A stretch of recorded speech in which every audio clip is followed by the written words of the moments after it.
तो चलिए अब इसका कुछ हम एग्जांपल्स देख लेते हैं कि कौन कौन से एग्जांपल है जो कि इस कॉन्सेप्ट से सॉल्व होंगे। तो फर्स्ट एग्जांपल देखा जाए तो write the solution set of the equation x square plus x minus two is equal to 0 in roster form. मतलब जो भी सेट हमको गिवन है उसे रोस्टर फॉर्म में कन्वर्ट करना है। It means set builder form में ही गिवन है और रोस्टर फॉर्म में कन्वर्ट करेंगे। तो किस तरह से होगा, हमारे पास ये क्वेश्चन है कुछ इस तरह से, x square plus x minus two is equal to 0।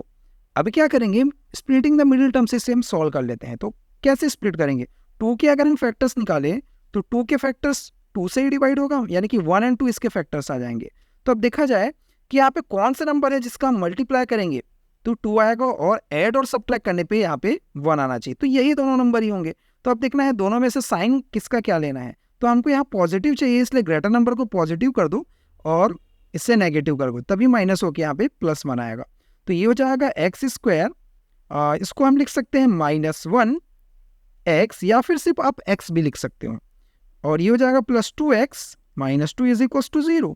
It means x common, तो यहाँ से 1 टाइम x बच जाएगा, यहाँ से x कॉमन हो तो -1 बचेगा, और इन दोनों से जो है 2 को कॉमन ले लेंगे हम, तो यहाँ पे बच जाएगा x, और -2 कॉमन होने के कारण यहाँ बच जाएगा 1 is equal to 0। It means हमारे पास मिल गया x -1 into x plus 2 is equal to 0। It means हम x -1 को अगर 0 के इक्वल ले और x प्लस 2 को अगर 0 के इक्वल ले तो हमको यहाँ पे क्या मिल जाएगा, एक बार x की वैल्यू जो है 1 मिलेगी और एक बार x की वैल्यू जो है वो -2 मिलेगी। इट मीन्स अगर इसको हम रोस्टर फॉर्म में चेंज करें तो मैं इसको सपोज सेट ए ले लेता हूँ जो हमको निकालना था। अब इसका रोस्टर फॉर्म क्या हो जाएगा, रोस्टर फॉर्म ये होगा कि इसकी एक वैल्यू आ गई 1 और दूसरी वैल्यू आ गई -2। तो यही इसका आंसर होगा जिसको हमने रोस्टर फॉर्म में जो है कन्वर्ट कर लिया। अब देखते हैं इसका नेक्स्ट क्वेश्चन, एग्जाम्पल नंबर 2 है।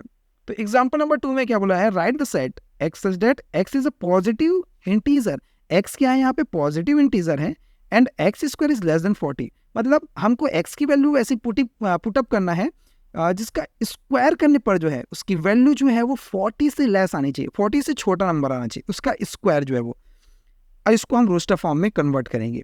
अब किस तरह से होगा, सपोज ये जो सेट है, अब इसमें ये याद रखेंगे कि यहाँ पर बोला गया है पॉजिटिव इंटीजर। इंटीजर क्या होता है सबको पता है, इंटीजर जिसमें नेगेटिव वैल्यू, पॉजिटिव वैल्यू और 0 भी आता है। लेकिन जब पॉजिटिव इंटीजर की बात करें तो पॉजिटिव वैल्यू जो है 1 2 3 4 सो ऑन ये सारे आएंगे। तो इसका मतलब हम क्या कर सकते हैं, यहाँ पे एक्स की वैल्यू 1 पुटअप करेंगे। इट मीन्स 1 स्क्वायर, यहाँ से हम पुटअप करके देखेंगे 1 स्क्वायर, ये इसकी वैल्यू आ जाएगी 1 which is less than 40, and 2 square is equal to 4 which is also less than 40। अगर 3 स्क्वायर करें तो भी 9 आएगा, वो भी क्या है 40 से लेस है, and 4 square is equals to 16, ये भी क्या होगा आपका 40 से छोटा नंबर होगा। 5 स्क्वायर अगर निकाले तो 25, ये भी 40 से छोटा नंबर होगा, and 6 square is equals to 36, ये भी क्या है 40 से लेस है। अगर हम 7 स्क्वायर निकाले तो 7 की वैल्यू 49 आएगी, और 49 जो कि 40 से ग्रेटर होगा, इसलिए उस वैल्यू को हम नहीं ले सकते इस कंडीशन के हिसाब से। तो अब देखते हैं इसमें सेट किस तरह से बनेगा। सपोज मैं इस सेट को ए नेमिंग कर देता हूँ, और सेट किस तरह से यहाँ पे बन रहा है, देखो मैंने सबसे पहले 1 पुट अप किया, फिर 2, फिर 3, फिर 4, फिर 5 and next 6, last he value थी 6। तो ये सारी वैल्यूज हमने x की वैल्यू पुटअप की। अब x की वैल्यू क्यों पुटअप की, हम यहाँ पे 1 4 9 16 क्यों नहीं लिखे, क्योंकि भैया यहाँ पे पूछा गया है x, तो हमको जो भी वैल्यू हम ले रहे हैं, जो x की वैल्यू ले रहे हैं उसी को हमको सेट में रखना है, इसलिए हमने यहाँ पे सेट में ये सारी वैल्यूज को रखी है। ओके, अब यहाँ तक ये तो क्लियर हो गया। अब देखते हैं नेक्स्ट क्वेश्चन के लिए। तो नेक्स्ट में एग्जाम्पल नंबर 3, तो यहाँ देखा जाए एग्जाम्पल नंबर 3 में, तो अगर a की वैल्यू यहाँ पे क्या आ रही है, a is equals to 1 4 9 16 and 25, ये हमारे पास गिवन। अब क्या बोल रहे हैं, इन सेट बिल्डर फॉर्म, इसको कन्वर्ट करना है सेट बिल्डर फॉर्म में। अब ये जो है अपोजिट हो गया, तो अभी रोस्टर फॉर्म हमको गिवन है, इसे सेट बिल्डर फॉर्म में हम कन्वर्ट करेंगे। तो क्या होगा, देखो इसको हम कुछ इस तरह से लिख सकते हैं, 1 को हम लिख सकते हैं 1 स्क्वायर, 4 जो है वो हो सकता है 2 स्क्वायर, 9 जो हो सकता है 3 स्क्वायर, 16 हो सकता है 4 स्क्वायर, और 25 हो सकता है 5 स्क्वायर, कुछ इस तरह से। अब देखा जाए तो ये क्या शो कर रहा है, सेट बिल्डर में कन्वर्ट करने के लिए क्या शो कर रहा है, इसमें जितने भी नंबर है 1 2 3 4 5 ये जो है चेंज होते जा रहे हैं। क्या होते जा रहे हैं? चेंज। इसके आगे भी वैल्यूज आएंगी क्योंकि यहाँ डैश डैश कर दिया शो ऑन, इसलिए इसमें भी आगे वैल्यूज आएंगी। अब यहाँ पे जो बेस की जो वैल्यू है वो चेंज होते जा रही है।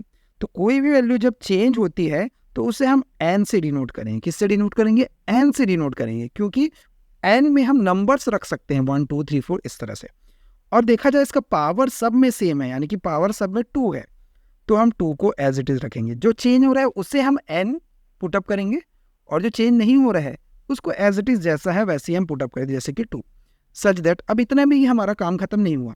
इसका आंसर में क्या लिखना पड़ेगा? हमने कौन सी वैल्यू यहाँ पे ली है? हमने देखो सारी नेचुरल नंबर की वैल्यूज ली है 1 2 3 4 5। It means n belongs to natural number. ये आपका बन गया set builder form of given set. अब ये इसका आंसर हो गया। अब नेक्स्ट हम जाते हैं। नेक्स्ट में क्या बोला? एग्जाम्पल नंबर 4 में right the set. Right the set, suppose मैं इसको a ले लेता हूँ सेट को। तो ये क्या है? 1/2, 2/3, 3/4 एंड 4/5, 5/6 एंड 6/7। ये हमारे पास एक रोस्टर फॉर्म गिवन है जिसे हमको सेट बिल्डर फॉर्म में कन्वर्ट करना है। तो किस तरह से कन्वर्ट होगा आप देखते हैं इसको। देखिए a इज इक्वल्स टू, अब मैं इसको क्या लिख सकता हूँ? 1/2 को क्या लिख सकता हूँ? 1/1 + 1 इसको मैं लिख सकता हूँ। आगे और देखिएगा 2/3 को मैं लिख सकता हूँ। क्या इसमें हमको क्या करना है? जो डिनोमिनेटर है उसमें कुछ चेंजेस आ रहे हैं, ये ध्यान में देंगे। अब देखो 3 है तो 3 को मैं लिख सकता हूँ 2 + 1। इस तरह से मैं 3/4 को लिख सकता हूँ 3/3 + 1, तभी तो नीचे 4 आएगा। 4/5 को लिख सकता हूँ 4/4 + 1। 5/6 को लिख सकते हैं 5/5 + 1 एंड 6/7 को लिख सकते हैं 6 + 1। इस तरह से आई थिंक ये आपको क्लियर हुआ होगा। अब ये क्या शो कर रहा है, इसे ध्यान से देखिएगा कि ये क्या चीज़ शो कर रहा है। तो a इज इक्वल्स टू, अब ये ध्यान से देखेंगे, अगर न्यूमरेटर में a है तो डिनोमिनेटर में फर्स्ट टर्म जो है वो भी सेम आ रहा है। अगर न्यूमरेटर में 1 है तो डिनोमिनेटर के फर्स्ट टर्म में भी हमारे पास 1 आ रहा है। अगर यहाँ पे न्यूमरेटर 2 है तो डिनोमिनेटर का फर्स्ट टर्म में भी 2 आ रहा है। सेम यहाँ 3 है तो यहाँ 3 मिल रहे हैं, यहाँ 4 है तो 4 मिल रहे हैं, यहाँ 5 है तो 5 मिल रहे हैं, यहाँ 6 है तो 6 मिल रहे हैं। ठीक है, इट मीन्स, और ये भी आप ध्यान देंगे कि ये सारे नंबर जो चेंज हो रहे हैं। देखो 1 2 3 4 5 6, तो मैंने आपको बताया जो भी नंबर चेंजेस होते हैं उसे हम n से डिनोट कर देते हैं।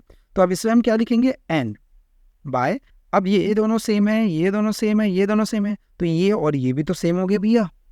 ठीक है, तो ये दोनों भी सेम हो जाएंगे। अब देखेंगे सब में +1 +1 +1 +1 हो रहा है, यानी कि सब में सेम ही चीजें हैं, सब में +1 ही लिखा है। तो यहाँ पे भी अब क्या करेंगे? +1 ही लिख देंगे, सच दैट कुछ इस तरह से वैल्यू हमको मिल रही है। अब ये ध्यान देंगे कि वैल्यू कहाँ तक जा रही है, इसकी वैल्यू जो है वो कहाँ तक जा रही है। इसकी वैल्यू जो है ओवरऑल देखो 6 तक जा रही है, इसकी वैल्यू जो है वो 6 तक जा रही है। इसको तो डिनोट कैसे करेंगे? देखो n, अब n की वैल्यू कहाँ तक जा रही है? << 1, यानी कि n की वैल्यू 1 तक गई, 1 से स्टार्ट हुई, और इसकी वैल्यू कहाँ तक गई है? 6 तक गई है, इसलिए हम ऐसा इसे डिनोट करेंगे। तो ये हो गया हमारा सेट बिल्डर फॉर्म। तो नेक्स्ट अब एग्जांपल में अगर जाएं हम, तो नेक्स्ट एग्जांपल है एग्जांपल नंबर 5। अब ये तो देखो आपका, अगर ध्यान देंगे इसमें आप, तो ये आपका कौन सा फॉर्म दिख रहा है? मैच द कॉलम, जो बचपन से अब पढ़ते आ रहे हैं, मैच द कॉलम। ठीक है, अब मैच द कॉलम कैसे होगा आप ध्यान देंगे। अब इसे अब देखा जाए, यहां लिखा हुआ है PRINCAL, तो इससे हमको मैच करना है। आपके लेफ्ट साइड में जो ये सारे जो दिखाई दे रहे हैं, ये सारे जो लेफ्ट साइड में दिखाई दे रहे हैं वो सारे जो है वो रोस्टर फॉर्म है, और जो राइट साइड में दिखाई दे रहे हैं वो सारे जो है सेट बिल्डर फॉर्म है।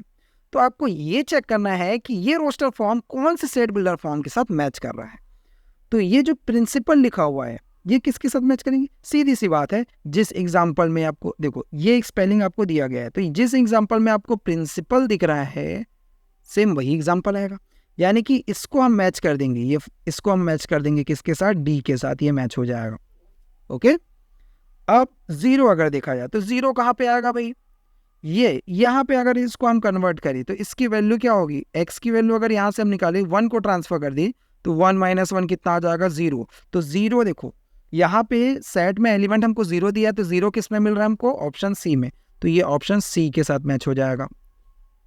अब इसको अगर हम देखें 1 2 3 6 9 18, तो ये देखो किसको शो कर रहा है, हमारे पास सिर्फ 2 ऑप्शन बचा है।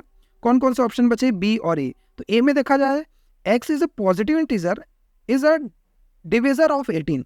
तो 18 के डिविजर कौन कौन सा, मतलब 18 को कौन कौन डिवाइड कर पा रहा है, तो ये सारे नंबर 18 को डिवाइड कर पाएंगे, ठीक है। और देखो 3 और -3 भी 18 को डिवाइड कर रहे हैं, लेकिन इसको मैं चेक कर लेता हूँ एक बार कि कौन सा ऑप्शन में आएगा। तो इसका एक और ऑप्शन जो बचा हुआ है इसको हम सॉल्व करेंगे, तो यहाँ पे हमको क्या मिलेगा, x² - 3² हम लिख सकते हैं इसको।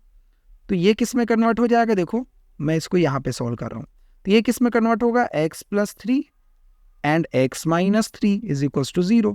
तो एक बार यहाँ से x की वैल्यू -3 आएगी और एक बार x की वैल्यू +3 आएगी, तो ये इसके साथ मैच हो गया b के साथ। तो जो बच गया हमारे पास वो a के साथ मैच हो जाएगा। तो ये था match the column example number 5 का।